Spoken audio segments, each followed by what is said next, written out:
நான் நிறைய சம்பாதிக்கிறேன். ஒரு காசு வந்து மந்த் எண்டில் ஆகும்போது வந்து எனக்கு காசு வந்து நிற்க மாட்டேங்குது அப்படின்ட்டு இருக்குன்னு வச்சுக்கோங்க. அந்த மாதிரி இருக்கும், நிறைய இப்போ இருப்பாங்க இல்லையா.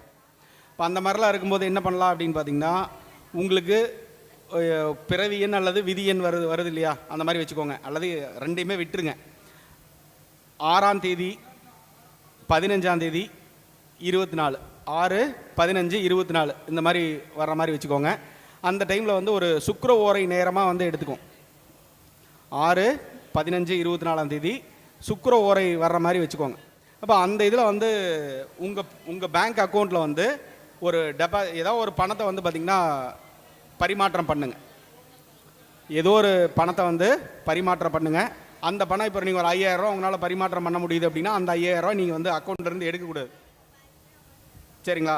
6ஆம் தேதி 15ஆம் தேதி 24ஆம் தேதி அதுக்கப்புறம் சுக்கிர ஓரையை எடுத்துக்கோங்க. அந்த நாளில் எந்த ஓரை வருதோ அதில் சுக்கிர ஓரை எந்த நாளாக வேணாலும் இருக்கட்டும், அதில் வரக்கூடிய சுக்கிர ஓரை வந்து எடுத்துக்கோங்க. சுக்கிர ஓரை எடுத்துகிட்டு அதை வந்து பணம் போடுற மாதிரி பண்ணிக்கோங்க. அந்த மாதிரி பண்ணிங்க அப்படின்னா இதே மாதிரி ஒரு கொஞ்ச நாள் பண்ணுங்கள்.